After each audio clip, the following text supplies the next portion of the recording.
Bonjour les amis et bienvenue sur la chaîne des oracles et des fées. Je suis extrêmement heureuse de vous retrouver après plusieurs mois d'absence pour pour démarrer de nouveau un petit peu les vidéos. Donc merci d'être présents, merci à tous ceux qui sont restés pendant tous ces derniers mois abonnés à la chaîne. Vraiment un très très grand merci à vous tous, toute ma gratitude pour ça. Là j'avais envie avant de vous parler plus en avant de la chaîne, de remettre un petit peu à l'honneur un jeu pour lequel plusieurs d'entre vous m'ont écrit, puisque c'était un jeu qui était que j'avais édité, mais qui est un jeu qui avait été créé par un auteur qui s'appelle Monsieur Gravillon, voilà, dont vous retrouvez le logo juste là. Donc Monsieur Gravillon, puisque vous le savez, la boutique des oracles et des fées est en train de déstocker massivement les derniers jeux qui lui restent avant de, je l'espère en tout cas, revenir avec de nombreuses nouveautés pour les mois à venir. Mais en attendant, donc, sur la boutique en ligne, il n'y avait plus, puisque j'avais écoulé tout le stock du tarot divinatoire Papus. Mais ça fera sûrement plaisir à toutes les personnes qui m'ont écrit. Vous pouvez de nouveau acquérir ce jeu sur la boutique de Monsieur Gravillon directement, pour laquelle vous trouvez le lien sous la vidéo. Donc je vous invite à aller le découvrir. Voilà. Donc je vais représenter ce jeu qui est effectivement pour les initiés un jeu exceptionnel en termes de cartomancie et de divination. Donc la boîte se présente comme ceci, voilà, avec les 4, je vais essayer de faire en sorte qu'il n'y ait pas trop de... C'est une boîte donc brillante, celle-ci c'est mon prototype, mais voilà, vous retrouverez la même sans le logo des oracles et des fées. On y retrouve ici le docteur Ancos, voilà, qui est à l'origine du Papus, et pour lequel je vais vous présenter dès à présent le jeu. Et on va démarrer tout de suite. Je vais les mettre dans l'ordre avec les arcanes majeures. Alors, avec ce jeu s'accompagne bien sûr, alors le dos des cartes se présente un petit peu comme la boîte, comme ce que vous avez ici, mais de cette manière. Donc carte de bonne qualité, on est sur du 350 grammes. On a une carte d'explication sur les lames majeures. Et je vais m'y arrêter parce que c'est assez rare pour le souligner. On n'a pas toujours autant de détails sur les arcanes majeures, en tout cas dans la symbolique. C'est aussi pour ça qu'il me tenait à cœur de vous présenter ce jeu. Je vais essayer de descendre. Je ne sais pas si je vais pouvoir descendre peut-être un peu plus. A priori, non. Alors, on va faire autrement. Voilà. Je reviens les amis, je fais une petite mise au point, voilà. Je vais recadrer tout ça, voilà. Allez, comme ça, je pense qu'on y verra un petit peu mieux. Donc, arcane majeur, avec, je dis bien, j'espère qu'on y verra un petit peu mieux, mais c'est pas si évident que ça. Alors, voilà, je voudrais vous montrer le travail de fond qui a été élaboré par Monsieur Gravillon. Voilà, et je vais rapidement vous lire, pour ceux qui ne connaissent pas la symbolique du tarot Papus. Voilà, les arcanes majeures sont disposées de la manière suivante. Au centre, la figure hiéroglyphique reconstituée d'après les documents les plus authentiques que nous avons pu rassembler. En haut, le nombre. À gauche, les correspondances du nombre et du signe dans les alphabets. Ces alphabets sont premièrement le français, deuxièmement l'hébreu, troisièmement le sanskrit, quatrièmement le signe égyptien correspondant, cinquièmement le signe Vatan d'après l'archéomètre de Saint-Yves d'Alvèdre et par autorisation spéciale de l'auteur. Ces correspondances seront précieuses pour les occultistes de toute école et les chercheurs de haute science. En bas, le sens traditionnel de la lame en gros caractères, au-dessus les 3 sens spirituels, moral ou alchimique et physique. Ce dernier terme est celui utilisé pour la divination. Il suffit donc de lire pour le tarot divinatoire le nom qui est tout en bas de chaque lame. À droite sont établies les correspondances astronomiques qui permettent de préciser le jour et le mois. La dernière carte des arcanes majeurs porte le numéro 22, de même que la première carte des arcanes mineurs. Cela donne donc au total 22 arcanes majeurs numérotés de 1 à 22 inclus, 56 arcanes mineurs numérotés de 22 à 77 inclus, soit 78 lames. Voilà les amis, et je vais vous présenter d'ores et déjà, je les ai toutes remises dans l'ordre, ces cartes, pour lesquelles Monsieur Gravillon donc a lui remis un petit peu avec sa patte au niveau du dessin. Je ne sais pas si vous le voyez, voilà. Il a voulu apporter sa patte et je trouve que ça donne quelque chose d'assez personnalisé, je trouve ça très bien. Allez, c'est parti les amis, on y va. Le fou. Et on retrouve ici les mots, la matière. On voit ici la symbolique des mots.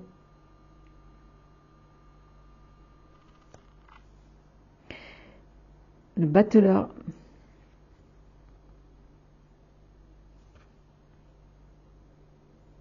Peut-être que je devrais les laisser comme ça. J'essaye de trouver la meilleure manière. Attendez, je crois. J'ai une petite idée. Voilà. Le battleur.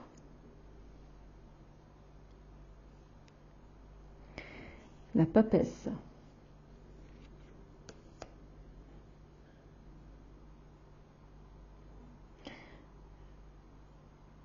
L'empereur.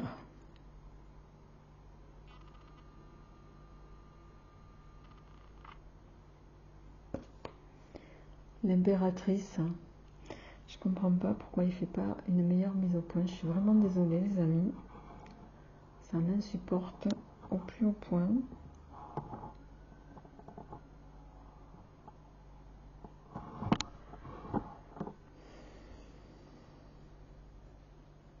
L'impératrice. Le pape.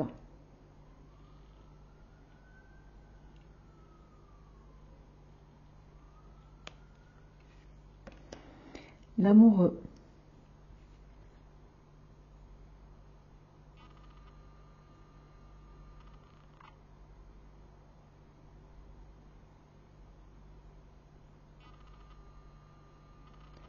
L'amoureux.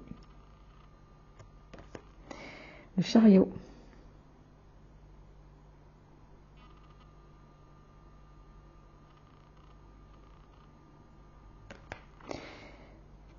La justice.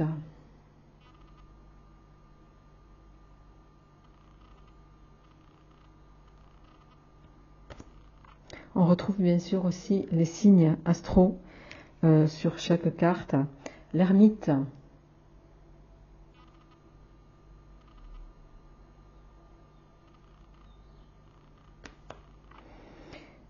La roue de fortune.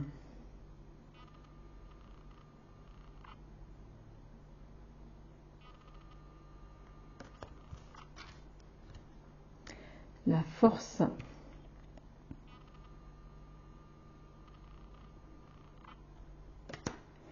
Le pendu.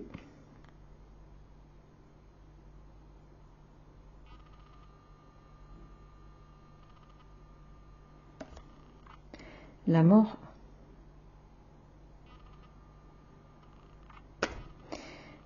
La tempérance.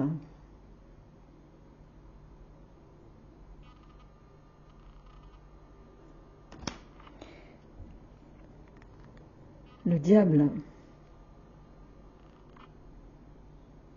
Donc on retrouve effectivement la temporalité dont il évoquait dans sa carte sur les arcanes majeures. Le diable. La maison Dieu.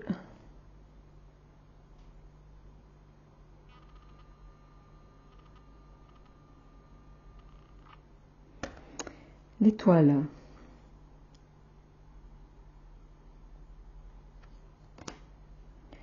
La lune. Alors je précise pour vous montrer également que ce sont des cartes lustrées, hein, bien sûr. La lune.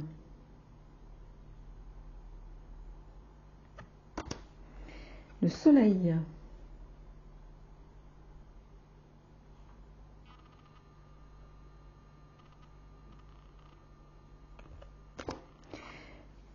Le monde.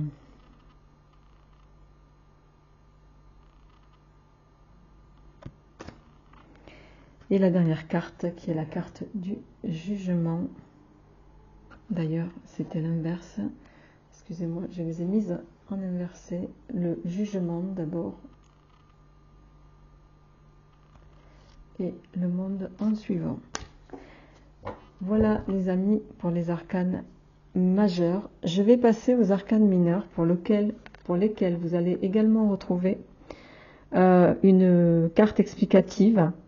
Donc je vous la lis. Voici la disposition adoptée pour les arcanes mineurs. Au centre est le dessin reconstitué par Gabriel Goulina d'après les documents égyptiens et les travaux personnels d'Eliphas Lévi. Les gravures annexes qui sont au bas de chacune des lames sont une des reproductions des talismans secrets d'Eliphas Lévi. Autour du dessin, la carte est divisée en 4 parties, haut, bas, droite et gauche. En haut est le sens divinatoire d'après Eteia pour la carte droite. En bas est le même sens pour la carte renversée. Pour avoir les détails sur le sens divinatoire, il suffit de parcourir les travaux d'Eau Doucet annexés dans le livre Le tarot divinatoire de Papus. Je continue de vous le lire. À droite, nous trouvons tout ce qui concerne le temps exact, innovation très importante dans le tirage des tarots. Il y a d'abord la correspondance des jours du mois de 10 en 10 jours. Il y a ensuite la correspondance des quartiers de lune, jour par jour. Il y a enfin la correspondance des heures de chaque jour. C'est ainsi que l'as de bâton correspond du 1er au 10 mars pour le soleil, au premier jour du premier quartier de la lune et à 6 heures du matin pour le jour.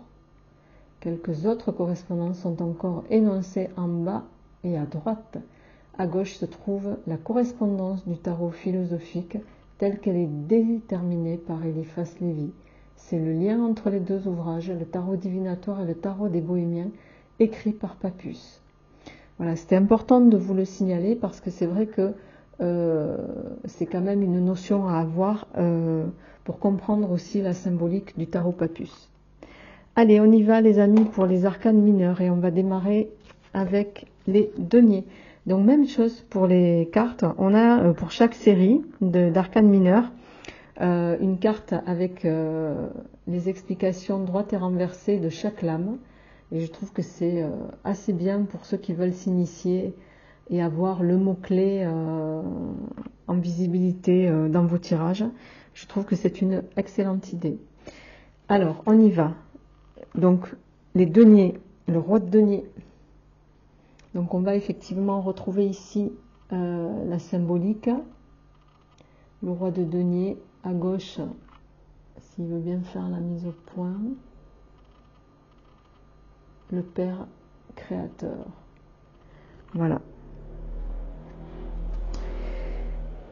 La Dame de denier.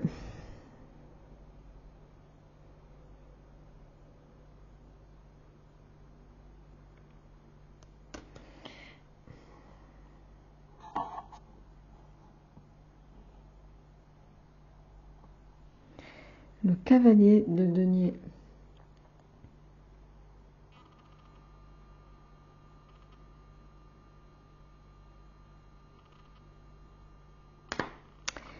Le Valet de denier.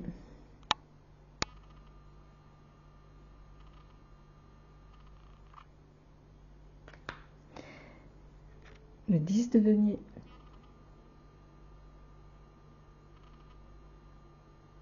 Et on retrouve ici la nouvelle lune, premier quartier, 6 heures du matin. Voilà. Et le sens des mots, la maison ou la loterie dans l'autre sens. Le 9 de denier. le 8 de denier.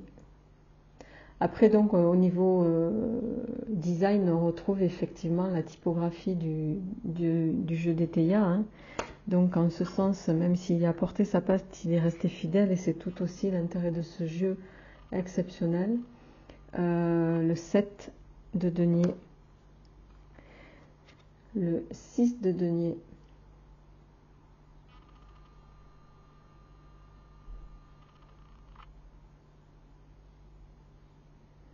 avec les planètes, hein, quand même, aussi au centre des deniers. Je ne sais pas si vous avez fait attention, mais on retrouve la symbolique des planètes, voilà, qui vous permet encore d'étayer votre lecture. Le 5 de denier,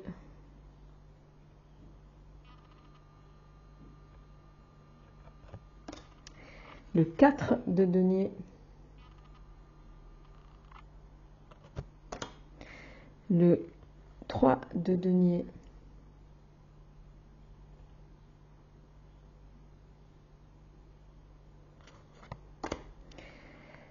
le 2 de denier,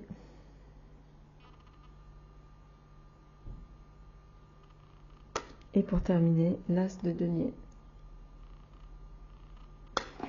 Voilà pour la série des deniers, les amis. Oh, pardon. On va continuer avec les épées. On est sur la même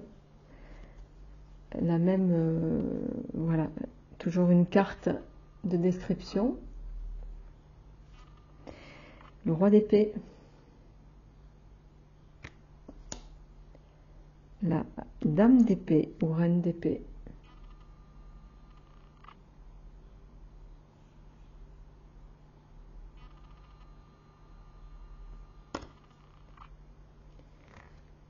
le cavalier d'épée, le valet d'épée,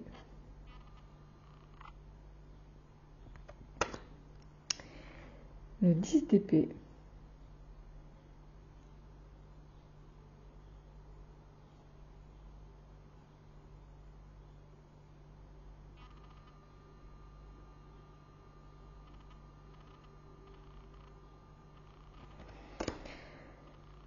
le 9 d'épée,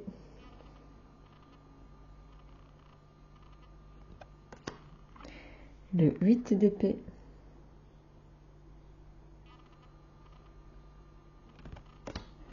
le 7 d'épée,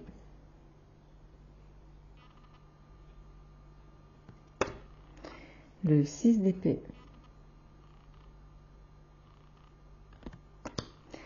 le 5 d'épée,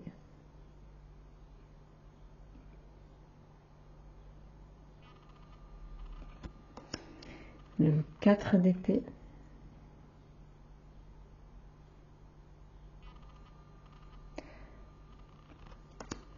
le 3 d'épée, qui est souvent redouté dans le tarot, cette carte du 3 d'épée, notamment dans le Rider-Waite. Le 2 d'épée,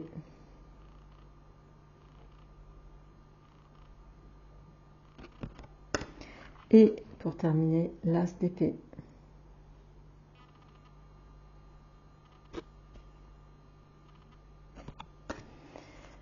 Voilà les amis pour les épées. On va passer aux coupes. Donc on est sur la même symbolique.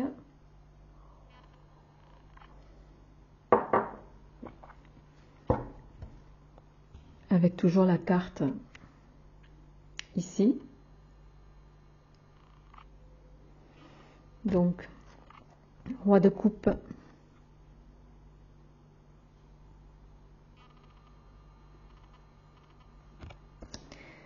la dame de coupe,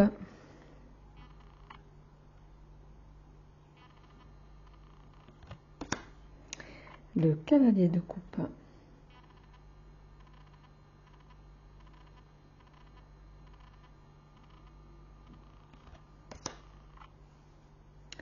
le valet de coupe,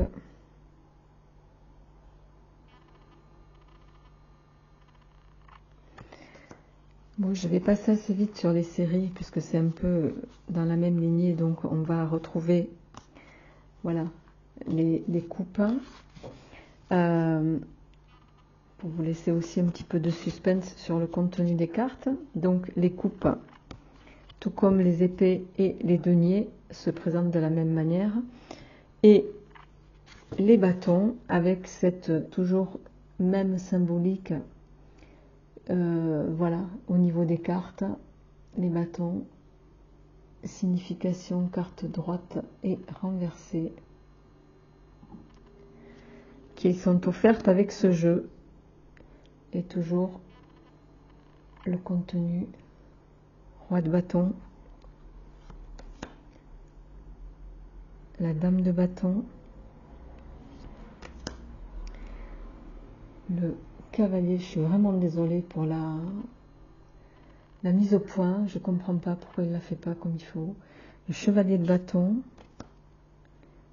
le valet de bâton,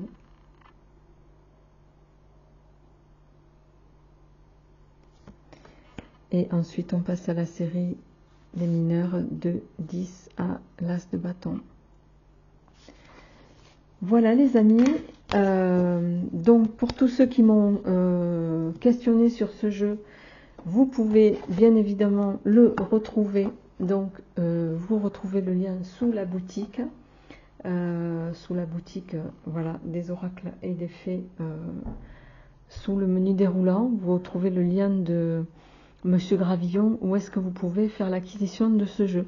Je vous retrouve pour vous présenter un deuxième jeu de cet auteur, qui est l'Oracle du Magedmon, qui avait également été produit par Monsieur Gravillon et que j'avais édité sur la boutique, enfin qu'on prévoyait d'éditer. C'est un prototype qui date de 2022, donc voilà. Désormais vous trouverez ce jeu, mais je vous le présente dans une autre vidéo. Merci à vous. Gratitude pour ce suivi, merci pour vos partages et votre bienveillance toujours. Et quant à moi, je vous retrouverai pour de prochaines surprises. À très bientôt.